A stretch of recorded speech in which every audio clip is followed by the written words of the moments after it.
Hello, welcome to a Bits and Pieces interview. I'm joined by Carmine Fantarella. I think I've said that right. The one of the developers of ICEBOX Speedgunner, and we're going to do a bit of a quick interview. Well, maybe not quick. That's probably me making stuff up there, but an interview. Words. Right, how are you doing? Anyway, Carmine. No, I Yeah, waffled. excellent. Thanks very much for having me on. No problem, no problem. I've been meaning to do this for ages now. Ever since I first played your game, I've been meaning to pin you down, and well, I say pin you down, find time to pin you down and ask you questions Yeah, about it. So this is I'm looking forward to it. yeah, thanks. No, it's been great. You've put me onto a few leads as well, and you've helped me out a lot. So yeah, more than happy to spend some time chatting with you.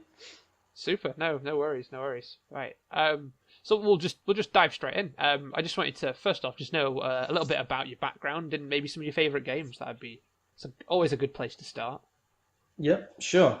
So my name's Carmen. I'm from Games of Eden, and I've just made this game called Icebox Speedgunner, which came out on Steam end of October. And it's a competitive run and gun 3D platforming game. Where you just run and gun, try and escape the icebox, play through these procedurally generated levels, and try and run and gun your way to the exits. Get yourself on leaderboards and become the ultimate speed gunner. So it's a bit of fun with your friends or online friends. Um, yeah, so I've been working on that for a couple of years in the background and just Cool. got it out. Um, I'm a I'm an electronic engineer, software engineer by trade. Came out of uni about 20 years ago. Worked in the Department of Defense, doing some signal processing, radar processing, and stuff like that. I did that for a Wow, bunch of interesting. years, and yeah, did that for a bunch of years, and got a bit despondent with the how slow government operates and Yeah. how big companies they take so long to do anything. I was waiting for it to do a PhD. Had an application in for at least a year, probably a year and a half, and still hadn't even got to the sort of like stage. And it was going to be another 4 years on top of that, and it was just everything just moved so slowly, and sort of wanted to take a bit more control of my own destiny. So yeah, I went and renovated houses for a while because my dad's a tiler, and I'd done a lot of work with my hands right from high school days.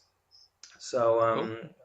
actually, between there, I went and did some contracting, software contracting. Went and worked in a few places. Did that, and so I was doing both contracting and buying houses and renovating houses for close on 10 years, 7 to 8, 9, 10 years, something like that.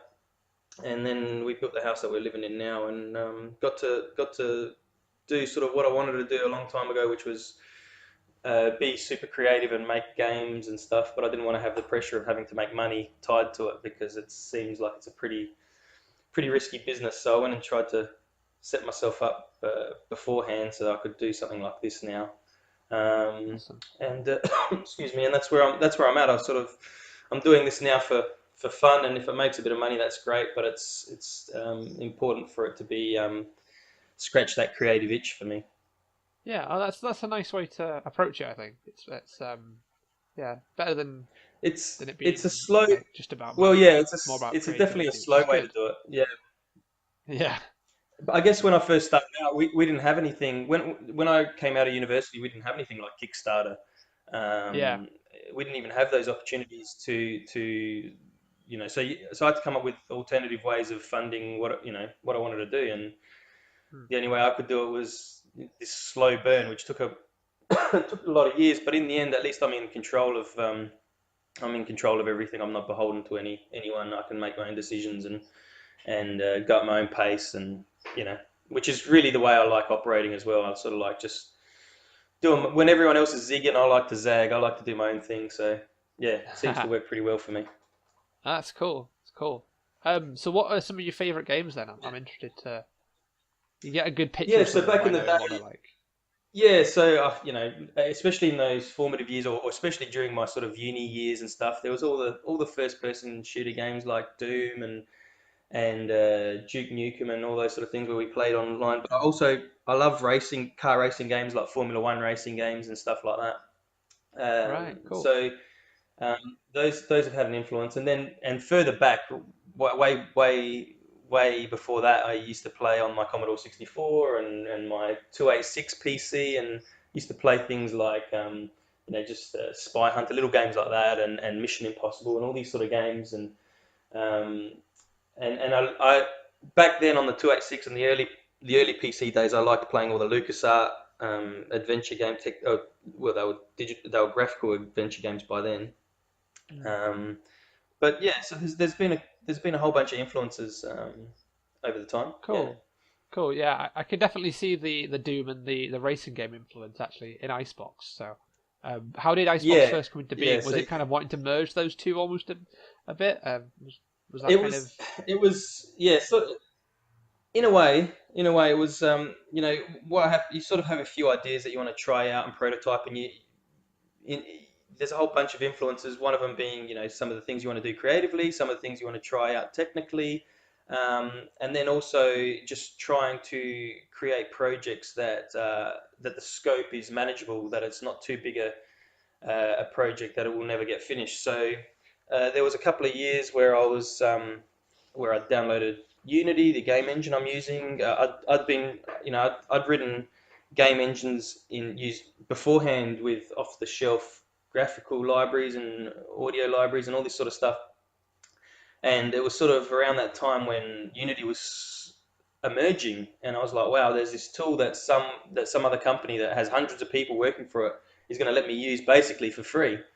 So instead of yeah, me having to maintain maintain an engine or maintain this library of stuff, I can just concentrate on making the game. So it was sort of around that time where I downloaded Unity, started prototyping uh, ideas, but also just really getting familiar with what Unity can and can't do, what its limitations are, what its mm, assets are, I guess.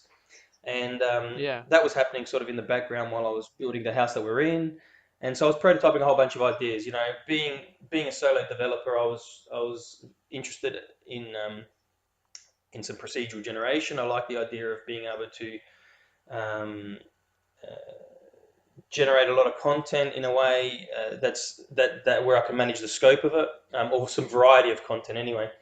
So I was mm, exploring those ideas. I was exploring something, visual styles.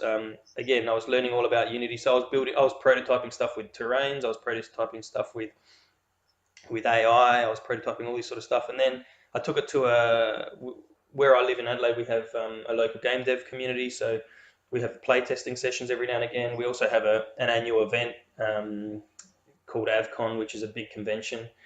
So I took it to a few of these playtesting sessions.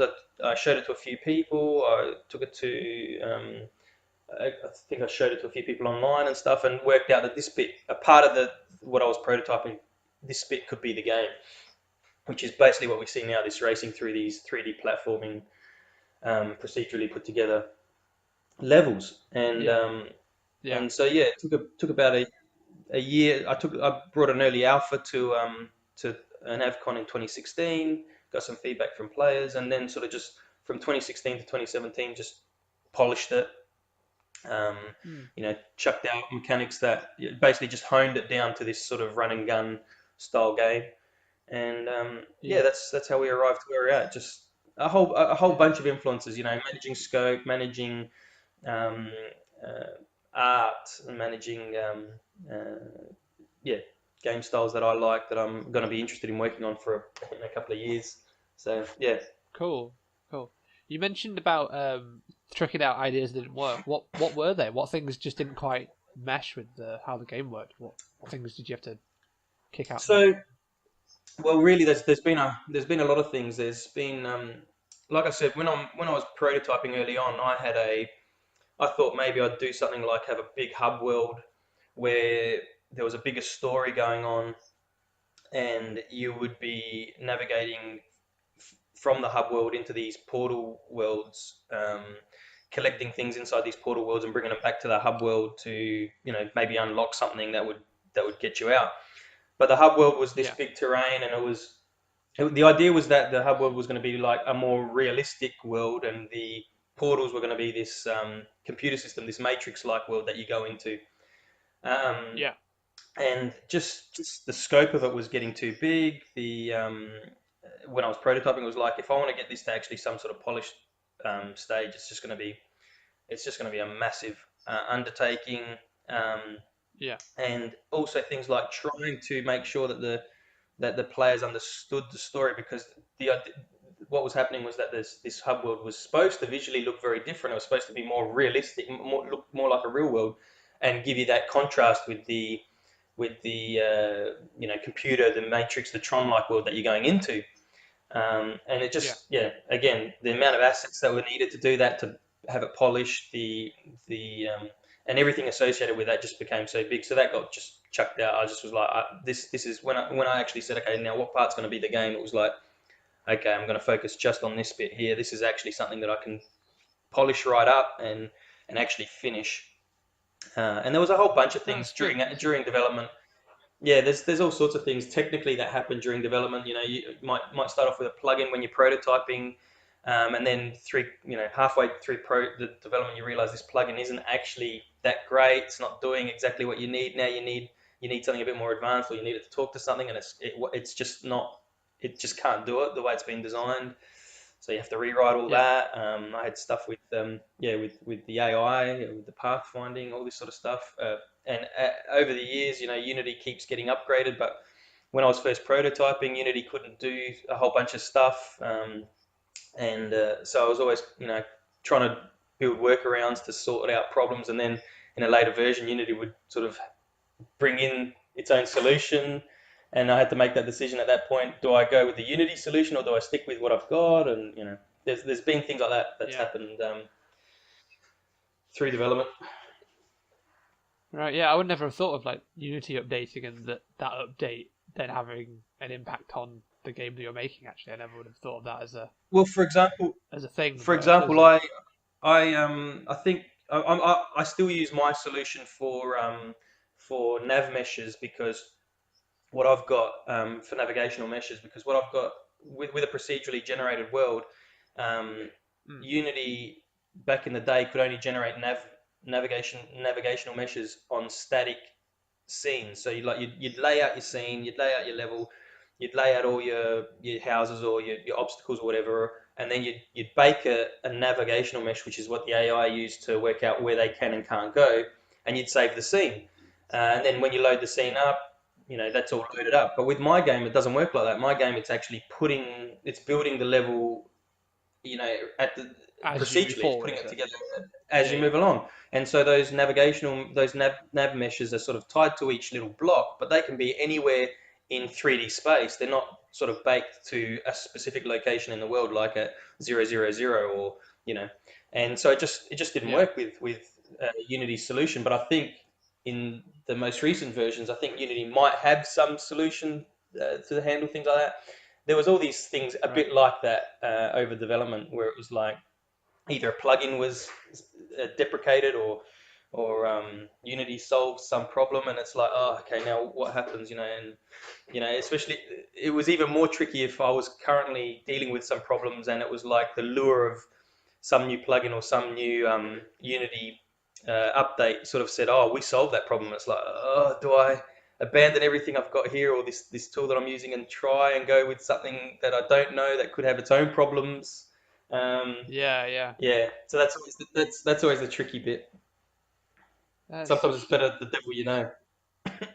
yeah. I suppose it is. Yeah.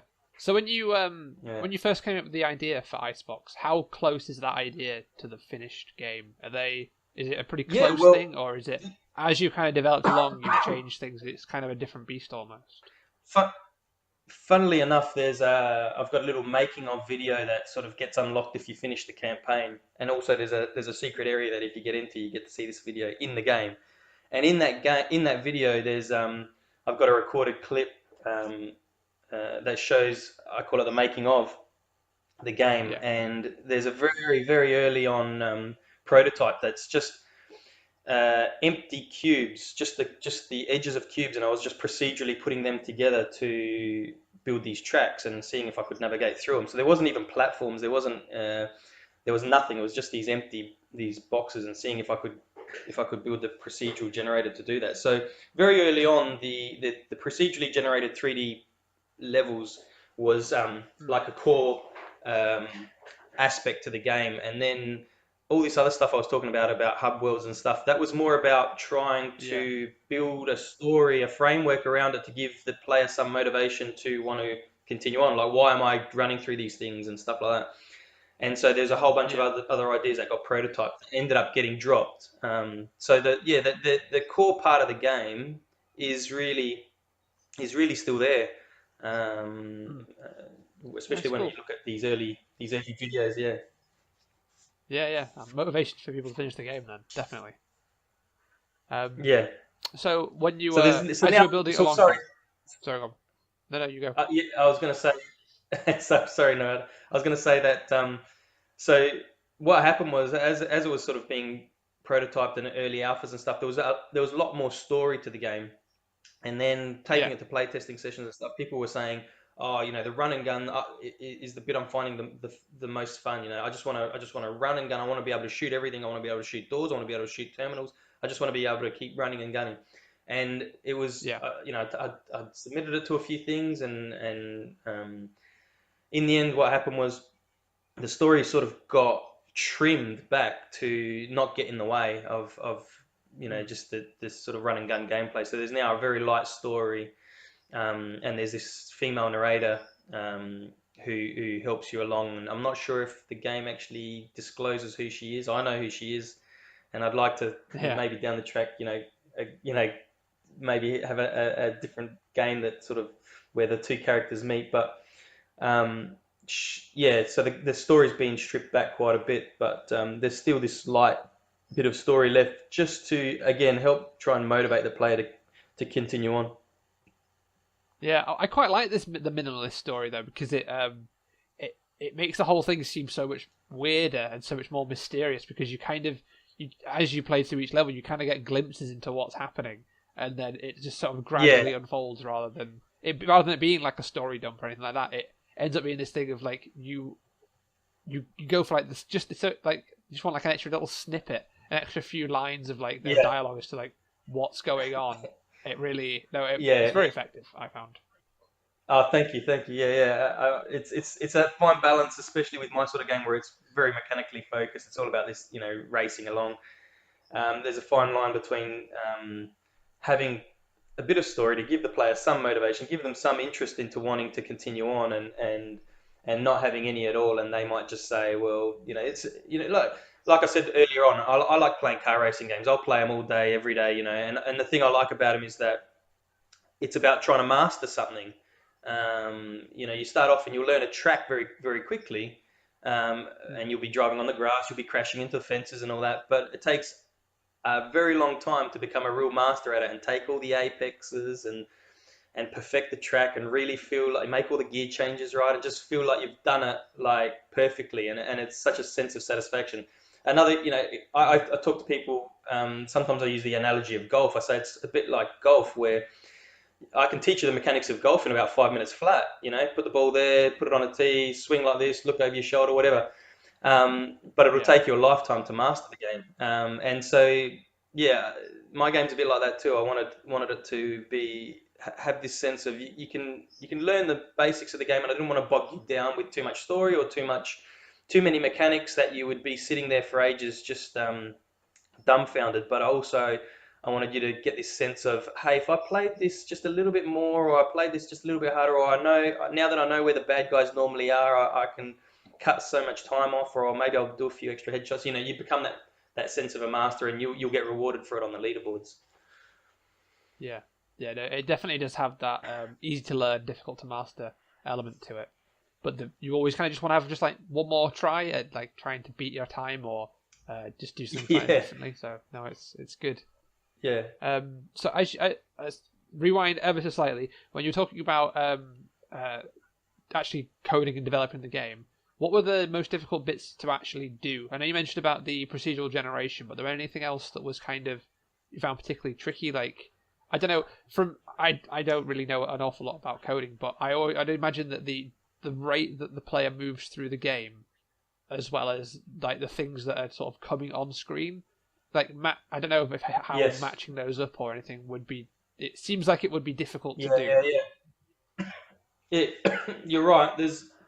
There are a lot of technical issues that I had to make sure I was across. Um, for example, yeah, just the procedural generator took some time, took a lot of Yeah. prototyping, making sure I needed to build these little segments that had specific locations where you could enter and exit them, and they might have multiple entry and exit zones, and then they're sort of tied, they're sort of grouped in themes, and the procedural generator gets given basically a recipe that says, okay, the level can be this long, and it can have starts off with this theme, and then it can move into this theme, and it can do that and that and that, and at this point it can have these sort of enemies, or these placements of enemies, these sort of pickups, and then the procedural generator has to use that recipe and work out how to put this level together. But that's one thing. It's Mm. another thing when you want to start saving or serializing the world.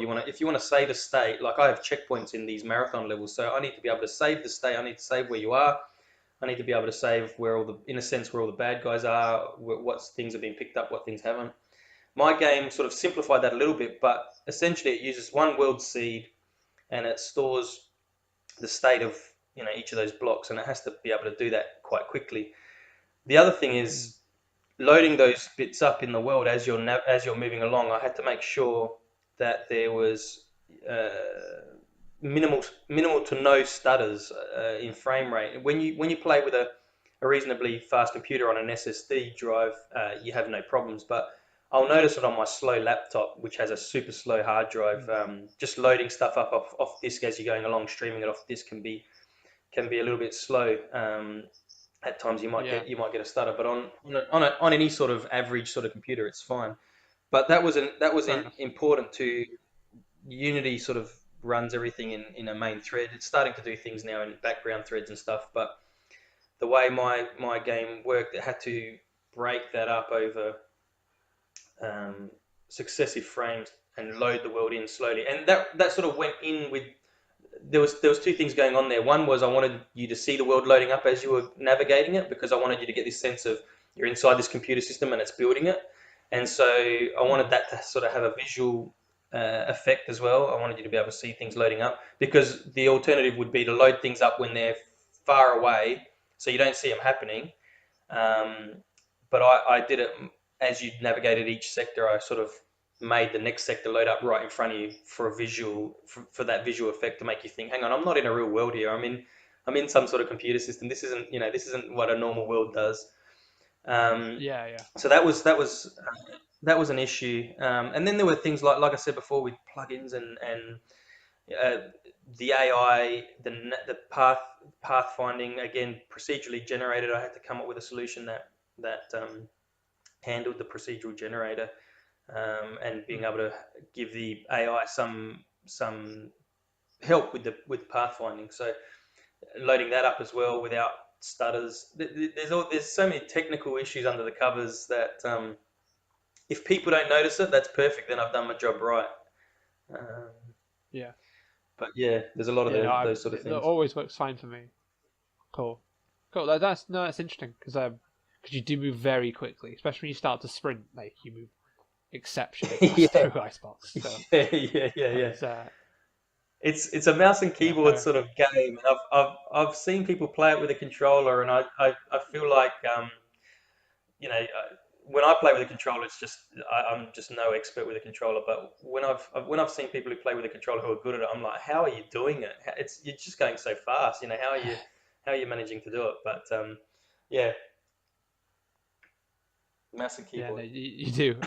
Yeah, it's not the sort of game I'm normally very good at, so it was really good to play it and just get sucked in by it in a similar way to Yeah, cool. by how Race the Sun did. Like that sort of like just want to get a little bit further or do like a little bit better Yeah, next yeah, time, and yeah, yeah. no, it's really very Moorish. So what's Cool, next cool. for Icebox? What have you got planned for it next? Could we see a port maybe to console, or what are you planning next? Well, it was uh, to be honest, it was one of those things where it depended on how the reception was as to where I would take it. I've Hmm. been in chats with some um,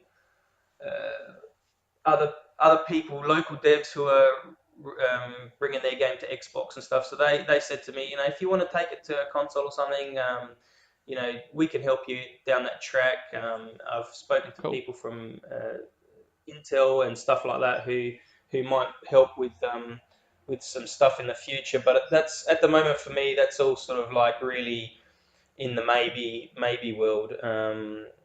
Yeah. First up, I was wanting to release it on Windows, and then once that was out, which it's out now, I then spent some time making sure that the Mac and Linux versions were okay. So now that was my first thing, getting it released on Steam on all 3 platforms, which has now been the case.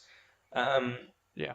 Next up, there's I've got a tournament. I call it a tournament level. It's using the same um, uh, assets that are already in the game, but it's building a special level, which is only available for 2 weeks, I think, in January, Oh, cool. called the Winter Challenge. Everyone gets to compete. Everyone gets to compete on that track. It's the same track everyone competes on, and the winner at the end of that 2 weeks becomes crowned the inaugural Winter Champion.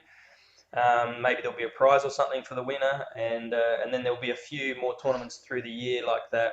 And I'm hoping that depending on how things go down the track, maybe I'll be able to tie some new content with one of those tournaments. So have some new assets. So something like I don't know what, but just a 2 or 3 new levels, and then a special level for the summer tournament or the autumn tournament or the spring tournament or something like that. So I've got them all scheduled. Yeah. I've got about 3 tournaments scheduled for next year, and we'll just see how it goes. If the reception's okay, if people are interested, to be honest, at the moment it's very slow going. So I don't think it'd be worth my putting too much effort into making all this extra content if no one's playing it. But if people are interested in it, then I'd be willing to put in more content. So we'll just see what happens. For me, the very next thing in early January, I think it's January the 8th, is this winter tournament. I'll be competing on there as well. So I'll be competing with my friends here in Adelaide, and we'll and anyone else who wants to play, and we'll just see who can become the champion, the winter champion. Oh, there you go. So you can beat Carmine. I'll see you there. I'm looking forward to that. Yeah, cool. Yeah, it's about a 2 or 3 minute level. It's just like the usual stuff. It's like those daily and winter monthly challenges, but it'll be a special level that after the 2 weeks is up, you won't be able to compete on it anymore. You'll just be able to see who won. You'll be able to see the leaderboards, but you won't be able to compete on that level anymore. Set in stone. Nice. Yes. Cool. Mm-hmm. Yeah. Brilliant. I don't think I have any other questions. You got anything else you'd like to say, Carmine? It's been a pleasure. Thanks for all your help over the last couple of months. No problem. Thank you for the game. I should finally say you can get ICEBOX on Steam. It's only £7, which is like $10 probably. In America. I don't know about. Yeah, so it's $10 Australian. $10 US. Yeah, and we've got the usual Steam summer sale comes up pretty soon, so keep an eye out there as well. Absolutely, it's really good, guys, and you can read my review on the Bits and Pieces website to see why a bit more. I hope you've enjoyed this, and it's been really good to have you on here, Carmine, and really interesting. Thank you very much. Thank you. No problem. Bye, guys. If you want to see more Bits and Pieces things, you can find us on our website at bitsandpieces.games, or on Twitter at bits+pieces, or Instagram at those bits and pieces. Thanks again, and we'll see you next time. Bye. See ya.